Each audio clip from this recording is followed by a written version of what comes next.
All right. Good morning, everyone, and welcome to another session from Paloma and our friends at the Cross Chain Coalition, and as well our awesome friends at Connext. Today, my name is Tarek Lewis, and you may know me as founder of Volume. We launch multiple projects such as the Cross Chain Coalition, Callisto Finance, and of course Paloma. And we're hosting this Twitter Spaces on Paloma, which is our cross-chain messenger development system and blockchain for developers looking to take full advantage of the entire cross-chain ecosystem. Our belief is that you're not going to be a blockchain engineer in the next few years, you're going to be a cross-chain engineer. And Paloma is very, very pleased today to have the opportunity to host some of the brightest minds in cross-chain engineering. This is the team at Connext. And with me today is Arjun. I think, Arjun, are you here? Can you hear me? Hey, thanks, Tarek. Rock and roll. And we're here with, of course, our community from Paloma. We have about approximately 3,000 validators who've joined Paloma to learn about cross-chain development. And we're bringing on hundreds of engineers. We have the Cross-Chain Coalition is here as well with the community of, I think, maybe 2,000 cross-chain professionals. We want to give this as much reach as possible. And of course, we have the Volume Finance community as well as those from the Cosmos, etc. This is exciting. This is a great title today, Bridge Security 101. Why secure bridges matter. And to our friends at Harmony, we hear you, and we know that we hope and wish the best at this time. But it seems like every day something is happening, something in the security aspect of cross-chain communications and bridges that keeps waking us up and bringing us out. And so this is maybe one of our most important Twitter spaces. It will be recorded, it will be transcribed, and we will rebroadcast. We wish to share it with everyone because we think this is important. I think no more time now than today, we need to talk about bridge security. But first, before we jump into the details, Arjun, we'd love to get an introduction to yourself and also about Connext and the team. You guys have deep expertise in this topic. So would you be okay to kick us off and tell us, who are you? How did you get into this space? And how did Connext essentially arrive as the leader in this topic about bridging security? Yeah, absolutely. So I'm Arjun. I'm one of the founders of Connext and project lead. I first joined the space in 2016, just out of interest because I was kind of interested in public goods at the time, and particularly the idea of building non-sovereign, non-corporate public goods. So, things like the internet, which are globally accessible infrastructure that really just have the capacity to help the world on a widespread scale, but aren't necessarily controlled by any specific company or government. Naturally, this led me pretty quickly to Ethereum because it was a core part of the Ethereum vision at the time, and I really was pretty heavily convinced right away that blockchains and the kind of Ethereum-based vision of a decentralized internet, a decentralized kind of ecosystem of applications and public public infrastructure that can remain resilient to centralized control over a long period of time was really the right way to solve this problem. And so early on, I started building infrastructure for the space, and then in 2017, I and my co-founders founded Connext. And the mission of Connext was fairly simple. We all had the shared belief in public goods and in this space. And the core goal was simply, let's figure out a way to scale this technology and bring it to the next 1 billion users. Initially, we actually thought that we realized this was a much harder problem than we had anticipated because unlike with, traditional applications, this was not an adoption problem, it was also a technology problem. So we pretty quickly ended up getting sucked into scalability research. We were one of the first teams researching L2s on Ethereum. We actually built the first general purpose kind of usable by anybody L2 on Ethereum that was actually a true secure L2, which was a payment channel hub and spoke network in partnership with SpankChain. And then we started collaborating really closely with the teams that ended up going on to build rollups. It was about this time that we realized that there was a piece missing from the puzzle. We'd been researching L2s for a very long time, and the world was moving towards kind of these EVM-compatible chain-like environments that users would move funds onto, move their applications onto, and then operate there at lower cost and higher speed. But it was really unclear as to like which of these solutions was the right one. And more importantly, it seemed very, very unlikely that we would actually end up with a single, in a world where there was just like a single L2 that everybody was building on top of. And that created this really interesting problem, which was what happens if you have multiple L2s? And objectively, that actually is the better solution for decentralization, because you remove the centralizing effects of having to run a bunch of layer 2 infrastructure of one specific rollup rather than a heterogeneous mix of them.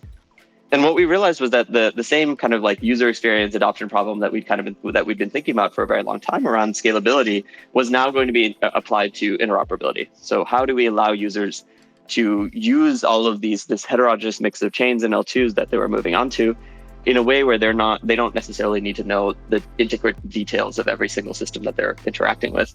And perhaps even more importantly, how do we empower developers to build applications that span multiple chains or L2s? You touched on this earlier. You really believe that developers are going to be cross-chain, not blockchain developers in the future. And we have a strong conviction around that as well. We just think that like it's actually a pretty simple change to make that happen. It's just that similar to when you build web applications and you have asynchrony because you're interacting with resources that exist all over the internet, developers will have the same kind of thought process when they're building a blockchain application. Well, they'll be deploying their contracts on one chain, but then interacting asynchronously with contracts and data running on other chains. That's generally what has brought us here. Over the course of the last 5 years that we've been working on this, just because we've been so heavily involved in like the L2 research side of things in figuring out how to do this as trust minimized of a way as possible, that's also exposed us a lot to the security issues and the kind of security questions around bridging. Excellent. I think one of the things, as you have seen some of these security issues, and I'm here, I spent a lot of time reading on the Z Prime Capital post, "The Bridges Are Dead, Long Live the Bridges." It's a great blog post talking about, the different types of bridges, bridges that are heterogeneous versus homogeneous. We can consider Paloma falling into the heterogeneous grouping with Axel and others, and so many others coming with the change and the Terra vacuum taking up the space. Where does Connext sort of feel that developers, cross-chain developers, really should be focusing? How do they say, "Hey, I landed up on Axelar. I didn't choose to be in the Axelar world. I'm here. What do I do next to make sure that I'm building secure apps that take advantage of these communications, whether I'm on IBC or I'm on Axelar or I'm on Wormhole?" Because I think we're getting from developers a lot of "Hey, I don't want to be the next Harmony. I don't want to be part of the next Harmony story or the next bridge hack story." What would you say they need to think about, and what steps do they need to take to become smart about how to sort of navigate this space? Yeah, absolutely. And it's an absolutely valid concern, because the risk reward ratio for bridges is just so much higher than for an underlying chain. You can actually attack bridges. You can 51% attack bridges, right, and use that to steal funds. You can actually do that on a chain. If you 51% attack a chain, you can create a fork, but no user funds are actually lost. The minority fork can then just continue chugging along. De facto, the attack ends up just being erased out of existence. But that's not true with a bridge. A bridge ends up having, because it's a mechanism for kind of porting state between chains, you end up having these really, really weird consequences of the system that don't really exist outside of the bridge space particularly. And one of the key aspects of that is that the security models of all of these things are actually pretty wildly different.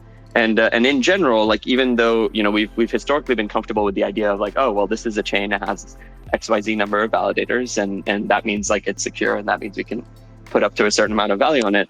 The reality is that security model is not good enough for bridges.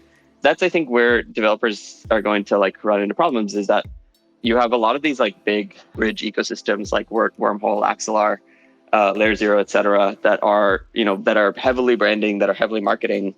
The problem is that in effect, most of the security models of all of these things are actually quite similar, in that they're just multisigs of some form, right? I think Axelar has the best model in that it's a permissionless multisig, but that's about as good as you can get that. And I think that's one of the places that developers may end up in a tricky situation if they're not careful, because you can definitely abstract away the user experience so that a developer is interacting with IBC the same way that they're interacting with Wormhole. But Wormhole got hacked because of an implementation bug, but the security model failure there, the underlying security model failure, still exists, right? Which is that a very small set of people can actually rug all of the funds. To be honest, I don't see how that changes without just much, much better broad spectrum education about this topic to developers to make sure that they are, it seems like at this point they are conscientious consumers. They don't want to be the people that get hacked, but it's just that there isn't enough education out there to begin with. Got it. No, agreed. And, I think looking at everything's a big multi-sig model. The question is, what comes after the multi-sig in the Connext view? What is your view that, because even with IBC, and cross-chain passing, there's still some trust. So if we say, listen, the multi-sig is not good enough, what is your view and what's next? What should be good? What should be better? Or how do we, get past the great multi-sig? So last year, I wrote a blog post called The Interoperability Trial, which tries to go into like the trade-off space in the design of bridges and in the design of secure bridges in particular. And basically, the core thesis is that, like, as with scalability, as with any kind of like decentralized system, it's never actually possible to get all of your desired properties in a single simple monolithic system. It's just because distributed system sucks. Like it's a field that is really, really difficult to build in. Really difficult to do research around. And in the specific case of bridging, those properties that you fail to encapsulate all of are that the system is simultaneously trust minimized. It is generalizable, which means that it can pass around arbitrary data. It is extensible, which means you can actually bring it, you can copy paste the same system onto a bunch of different chains very easily. So there's like low implementation complexity, there's low implementation risk, and you're able to scale it to different chains very quickly.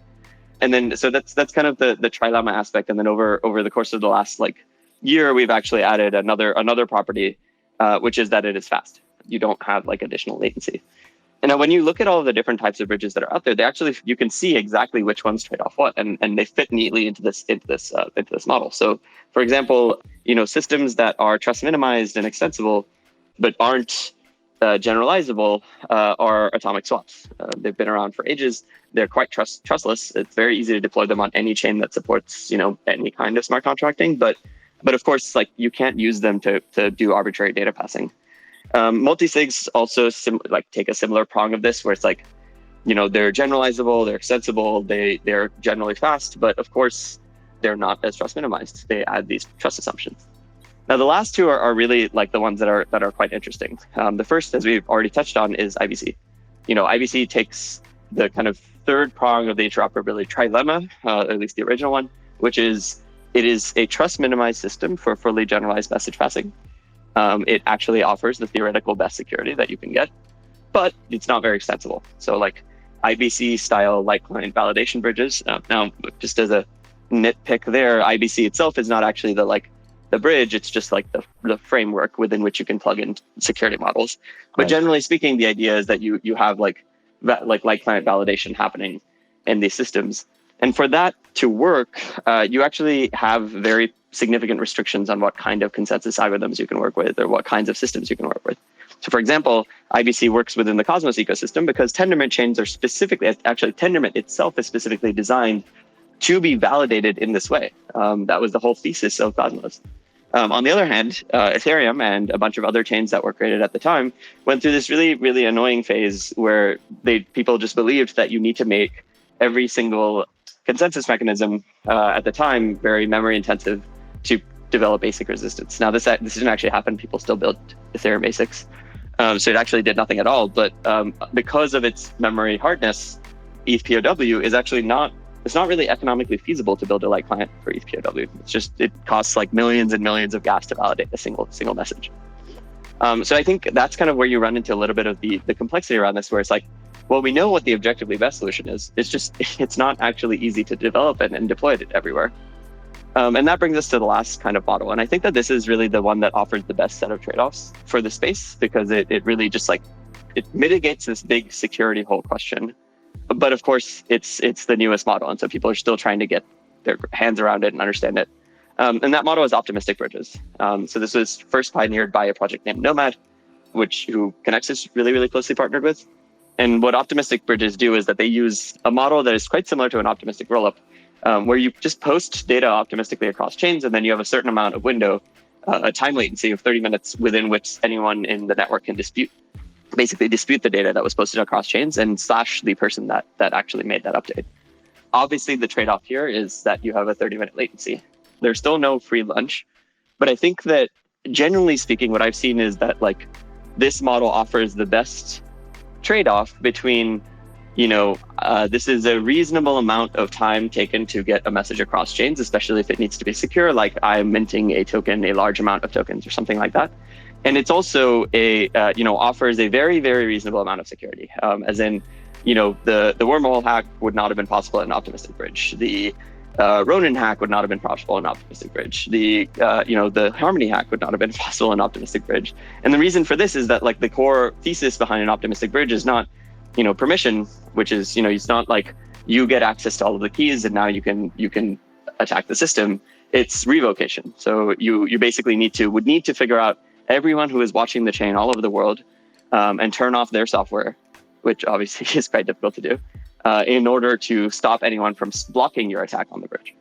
So yeah, that's generally the way that we've been kind of thinking about it, is that like people are beginning to realize that multi-sig bridges have these problems. I've heard of several bridge operators, bridge projects that are multi-sigs that are now moving towards becoming optimistic bridges because they've just realized it is the better model objectively. But of course, it's a harder model to build, and it's a relatively newer kind of piece of the interop puzzle as well. And so just to sort of orient folks who may not be familiar with the optimistic model, really the optimistic model came out of the Ethereum L2 research. Would it be correct to say that? Maybe let's talk a little bit, to sort of orient folks who are like, whoa, optimistic. Oh, I know optimism. I know arbitrum. Okay, what are these things? Could you give us a little sort of background into, here's what is an optimistic, when we say optimistic, what are the roots of, the Ethereum research that came into optimistic, L2 communications? Yeah, absolutely. The initial ideas for this type of model or this type of security mechanism have been around for a very long time. So when we say there is an optimistic model for X, what we mean is that system is using fraud proofs instead of validity proofs. Basically, validity proofs are like how zero-knowledge rollups work, or how IBC works, which is you take some data and you prove the validity of that data using some mechanism, usually involving cryptography, to be able to know at the time of proving that this data is valid. And then you post it to chain, and you could post the proof alongside it so that everyone can see, hey, this is actually valid. So fraud proof works slightly differently. So fraud proofs first were proposed as a way to build Bitcoin SPV clients, as a mechanism to say, well, okay, here's a simple payment verifier for Bitcoin that doesn't need to validate Bitcoin's POW model at all. All it does is just uses a really, really simple method to count the transactions that have been made. And then if there's something that's wrong, or if you believe that client was counting incorrectly, it is possible to prove that the client, that, the light client did that. And because it's possible to prove that the light client did that, you can slash them for it. You can basically penalize them using, by removing funds that they have put up as an insurance bond. This model was extended in the ETH L2 research paradigm. So fraud proofs became a much more interesting kind of model for expressive blockchains as a security model for a lot of this core infrastructure. And the way that most people know of it right now is in optimistic rollups. So with an optimistic rollup, you have transactions that are posted to this thing, which is effectively a proof of authority chain, right? It's basically just a server that is pretending to be an Ethereum-like environment. But that's fine, because all that server is doing is taking bundles of those transactions and proofs and posting them to Ethereum, or at least bundles of the raw data and posting it to Ethereum. And then at any point, if someone says, hey, this centralized server, the sequencer, is cheating, anyone can go and prove that fraud has occurred by just showing that, hey, the data that is posted on chain for this transaction doesn't map to the hash that you posted as the outcome of that transaction on chain as well. And as a result of that, the sequencer can be penalized. For optimistic bridges, basically a direct extension. I think the model has actually been around longer than optimistic rollups, or not longer, but at least just about the same amount of time. Because I think James Prestwich, who is the creator of this model, has been researching bridges for longer than pretty much anyone in the space at this point. Well, I don't know. I mean, our SK has been trying to do this since 2016, right? Atomic swaps. James, really, brought us atomic swaps in a way on Ethereum, where before they were, it was a struggle to make Bitcoin interoperable, right? I think James was working on Bitcoin interop before anything else. Yeah, exactly. As well. But So just to recap for folks to understand, a fraud proof is sort of like, hey, somebody has said something and everybody constantly gets to check and say, is this a lie? Is this a lie? Is this a lie? Whereas would you say a validity proof is constantly people are looking to see whether or not a lie has occurred as opposed to checking for the truth. So if the lie was made, it can go on and when it's discovered, it's like, oh my God, people can say, I didn't know. So, for example, if in the Harmony hack where there was only, I think somebody was telling me their multi-sig was very small and a number of keys got compromised. When those keys get compromised and everybody starts transacting with that compromised key, nobody knows. You do not know that you're now in a state of untruth. Whereas with the fraud proof, people are continuously checking this proof to make sure and say it is valid. So is that a good way to compare fraud proof versus validity proof in a very simple, at Eli, like I'm 5 way, or is it confusing? Am I still confusing it? Here's a good analogy that I found that seems to help a lot of people. I don't know what it is about like scalability or, research topics and analogies from bars, but for some reason, bar analogies work really well. So imagine you are, everyone knows the like state channels bar tab analogy. So this is kind of an extension of that. Imagine you are somebody that is under 21 and you're trying to sneak into a bar. And the bar has one of two mechanisms, right? They have validity proofs, which is you have a security guard out front that is checking your ID and trying to do their best to make sure that this isn't a fake ID, trying to do their best to make sure that they are bouncing anybody who is under 21. And then you have a second mechanism, which is a fraud proof. So in the first case, there's a line outside because everybody, there's a lot of overhead to be able to get into the bar. And also you have to make sure that the validity proof, the mechanism that the bouncer is using to check whether or not your ID is valid is actually solid. So, in some places it's more solid than others, which is why in some places like IBC, you have a better mechanism for checking the validity of state than in other places like in a multisig. Both are validity proofs though. And then in the fraud proof model, you actually have something kind of different. You don't have any checks on the bar when you go in at all. Anyone can go in. But if anyone inside realizes that someone else inside is under 21, they can go and report that to the bar owners. And the bar owners will kick out the person that's under 21 and pay a reward to the person that reported them. It's a different model because now instead of having one person checking at entry and every single person being checked, which of course means you have a higher overhead of checking people and entering into the bar, and also have a single kind of verifier. It could potentially be multiple verifiers, but a single kind of set of verifiers. Instead, you have this unbounded set of verifiers, which is anybody that wants to be in the bar and that is above 21 themselves. Actually, they don't even technically need to be above 21 themselves to report, but anyone that is in the bar and no overhead up front. But of course, there is overhead later when you prove the fraud. I'm hoping that analogy sort of builds an intuition around like, okay, like these are two different ways to actually bounce people from a bar. One of them involves hiring people and the other involves rewarding people. Is it okay to say then that in the fraud proof model, everybody comes into the bar, it's going to take longer for you to get a drink because you need a lot of people to verify that you're okay, you're really under 21. Whereas in the validity proof, once they come into the bar, you could go straight and get a drink because people say, great, you've been proven valid. Let's go. I think this is probably where the analogy breaks down a little bit. But I don't think the lack of upfront verification of a fraud proof necessarily means that there's more congestion in the system. So like in something like Nomad, like all you're doing is adding to a Merkle root, and then that Merkle root is periodically being posted across chains. So that's infinitely scalable, right? Like the scalability bottleneck of that is like how many transactions can the underlying chain do, which is always the scalability bottleneck of anything. So the nice thing is that there's no kind of added verification. But with Nomad, we have to wait for a certain amount of time, right? Before the fraud proof is considered valid. Like we do have to wait a certain number of blocks, right? On Nomad. And wouldn't that be a trade-off? You got to wait. It's not immediate. Exactly. And it's not a trade-off in most fraud proofs? Yes, so that is 100% is the trade-off. That is like in a fraud proof, you would absolutely need to kind of wait the full 30 minutes before you know your data on chain is valid. Now, there's ways to speed that up too, though. So, for example, this is actually what we do in partnership with Nomad. So, we are a mechanism to build generalized applications and transfer funds across chains. But the way that we do that is that we are actually a layer on top of Nomad. You can consider Nomad like the messaging layer and us the liquidity layer. which is a helpful mental model. But I think the extension of that is that we also like mitigate some of Nomad's trade-offs because we have an off-chain infrastructure network that like can do that. So, for example, say you are transferring, $100 through Nomad.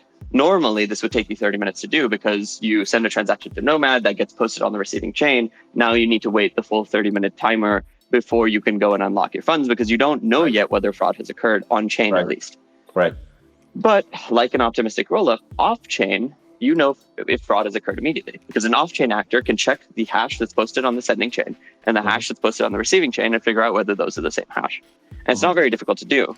So what you can do as an alternative is something similar to like how you currently get out of optimistic rollups with like a cross, hop, or even connects, which is you just have somebody front capital and then claim against the transaction that's going over the bridge. Right. So in our case, our Connext routers will then just give a user $100 right out of the gate. And if they wanted to like call a contract, they could do that too. So like say the user wanted to like swap those 100 USDC for $100 worth of ETH on the receiving chain, a Connext node can basically just provide the liquidity for that and execute that transaction and set the user as the output. And then against that, the Connext node operator can claim whatever is going over the bridge after 30 minutes. Right. So Connext's big value add is the trade-offs that you may experience without Connext, such as waiting for the fraud proof to be verified. And Nomad, you no longer have to wait. Connext makes it that you can go as fast as you need to go between chains for either arbitrary message or transmission of value. Is that a good way to? Exactly. All right. Yep. Awesome. So it gets you to the point where it's now you're getting about as close as possible to the like idealistic outcome of this is a system that can be deployed anywhere. This is a system that is generalized, a system that's trustless, and this is a system that's fast. And it gets you there without making any compromises at all on the trust side. At least significant, reasonable compromise on the trust side. And in terms of current rollouts for Nomad and Connext, where can we, if Paloma developers want to write code, so for Paloma, our value proposition is, you can write code, use Paloma to send messages to any EVM. And of course, send messages to any EVM bridging system or cross-chain communication system. So for Paloma developers who want to send messages across to Nomad using Connext, where would we say that, currently Nomad and Connext are deployed that they can start exploring today? Any particular projects we say, hey, here's where we could take a look and, continue to be curious? Right now, the implementation, so there's a version of Connext that is live and that has been live for a year and a half. Right now, we're in the process of doing an upgrade to a new version that is basically built on top of Nomad and that becomes this shared stack. That upgrade is currently in audit. We expect that to end in about 2.5 to 3 weeks. So not too far away. And it's also fully available on testnet. So I would say a good place to start would be to check out the Connext docs at docs.connext.network. Yep. The way that we think about it is like we're a protocol stack. So you end up just like calling it to Connext and then we expose, we like pass data down to Nomad as well. So you get the benefits of both in just a single function, which is called xcall. And awesome. And then lastly, as far as reference examples go, there's a bunch of examples that we've posted about recently. A really great one is Superfluid built a cross-chain money streaming application using Connext and Nomad. So if you look on our blog, which is blog.connext.network, you'll be able to find a Medium post of that, which links to like the code base and a general overview of how it works. Awesome. I think we are super excited about this at Paloma. I think it would be awesome to demonstrate for even our developers writing Paloma Cosmosm contracts that can actually control or send messages through Connext and Nomad on Superfluid. I think that would be super cool for us to explore. And I think we're going to be looking at this and maybe talking more about, essentially building on top of Connext and Nomad for security with the speed as well as the convenience of going fast from chain to chain. We want to do another one of these. This 30 minutes was not enough. So we are going to be taking a keen look. Thank you for bringing, the depth of expertise, all the work you've done. Shout out to James Prestridge. James, we love you for all the good work done on atomic swaps and the evolution of atomic swaps, all the way now to, fast fraud proofs on Nomad. I think this would be exciting for the Paloma community. We're going to Nomad. We want to be able to control contracts and run across Nomad as well. So this is very exciting for Paloma pigeons. get your beaks ready. We'll be pecking into this. Thank you, Arjun. We will definitely be looking forward to seeing when you guys get the audit complete so that, again, we can continue to explore. Thank you so much. Thank you, everybody, for joining. This has been an awesome, awesome chat. Look forward to seeing Connext in the future. Thanks, Arjun. Amazing. Thanks guys. so much for having me. Thanks. Take care, everyone. Bye-bye. Bye.